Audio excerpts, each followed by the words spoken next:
Hello everybody, TWR Studios here, and welcome to the TWR 2022 review part 2. Let's start out with A Day Out with Thomas. Here we have the 2022 variant of Thomas in his Day Out with Thomas form. They've done this since Wood. For some reason they changed it just to Thomas instead of a really cool piece of rolling stock, but hey, I'm not complaining. It kinda looks nice, I guess. The box is a little bit different from the rest. It has a little thing insert. I don't really know what to call it, but it includes a pamphlet, so we're going to look at that. It includes all the characters in Wave 1 here, which is honestly really nice because then you get to see which ones. Diesel, the one that I bought at least, had this too. Anyways, let's look at the model itself. I'm kind of a hit and miss on this guy. On one point, he looks really nice with his details. On the other hand, it's just a simple Thomas repaint. Honestly, you can do that anytime you want. But the different wheels, they look nice. The details, Day Out with Thomas logo, are all there. Even his top has a little bit of details. It fits the theme of Day Out with Thomas, which is Dream Big, I think it was, really well. Also, should mention, thanks to D&D Scots for getting this for me while he was at Strasbourg, because I'm not sure this guy would be easy to come by if that were the case. Anyways, I'm going to be doing a quick comparison with the normal Thomas with this guy. His face is a little bit misprinted, I should also mention that, but other than that, it's just a stock standard Thomas repaint, so that's the reason that this guy doesn't really get a higher ranking. If they bring back the rolling stock, I would totally buy it, because honestly, that was a little fun era. Anyways, that's Thomas. Let's go on to a different character. How about we look at Hiro? Here is his box, and here is the model himself. Wow, I am impressed to say the least. He looks like a dream rolling. He has different wheel patterns, a longer body. The only thing I'm really going to nitpick about is the cab. It's a little bit too short, but hey, let's go into the positives. The face looks nice. The tender, it also looks nice. It's got a different wheel pattern, so that's the reason I think that this model really stands out. He just looks so nice against the other engines, especially Thomas, that I'm actually at a loss for words at this guy. I mean, he's so detailed, he's so nice. What else is there to say about him? He just looks nice. He doesn't have an accurate wheel configuration. Speaking of which, let me touch up on a subject that I kind of got wrong last time. Gordon doesn't actually have a wheel configuration. In the show, he's a 462, and here he is not. But hey, I must make a few exceptions. I think that pretty much wraps my thoughts on Hiro. He looks really nice, his tender looks nice, his body looks nice, everything about him looks nice. They definitely made Hiro as accurate as possible. Now, let's move Hiro away and look at the next model. Let's go to Kenya and look at Nia. Nia's box is just like the Day Out with Thomas's box. Here she is. Let's take away this puny freight car, and we're gonna look at the model herself. When I want a good wooden railway model of Nia, the wood one, terrible. This one, amazing. She, in my eyes, is the perfect wooden railway Nia, and I might actually buy another one of her to make her kind of like a regular wooden railway engine. Her details are a little hazy, especially the area that's in between like her tanks. Yeah, that didn't come out really right. And her dome has a little bit of a misprint and is a little bit crooked, but hey, I have to make a few exceptions. Speaking of which, her detail is really nice. I really like it. All around, she just looks like a really good model.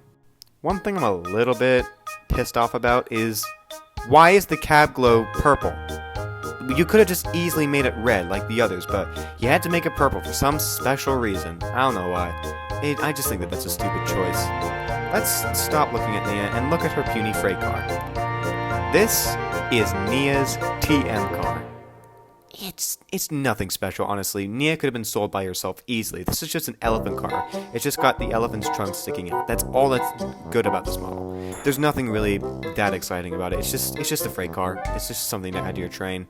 Honestly, why do they sell this? Why do they even need to have this here? And I think that covers Nia. Now, let's go to the quarry and look at the final two yellow engines, or engine and crane, here we have Rebecca and Kevin. Now, Rebecca's box is just like Dale with Thomas's and Nia's, however, she includes a new pamphlet.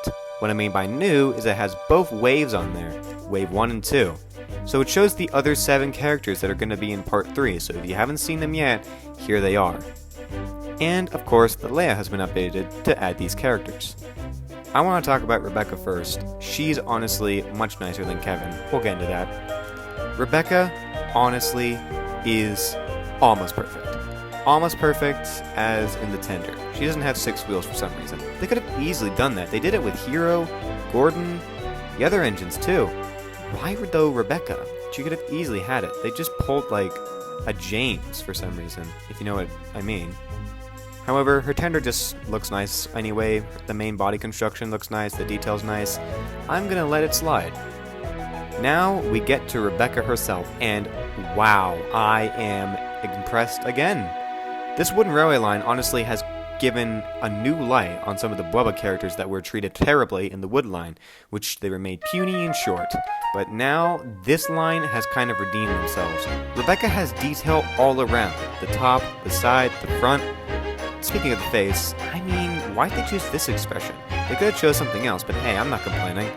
She also has the spokes in the wheels, like she does in the show, which honestly is something that is pretty surprising, as Mattel's detail usually isn't that top quality, but this new wooden railway line is kind of shown different. Anyways, that's it on Rebecca. Let's now look at the worst model in this range so far, Kevin. Why'd they need to release this guy? There's plenty of other characters like Sunny, Young Bao.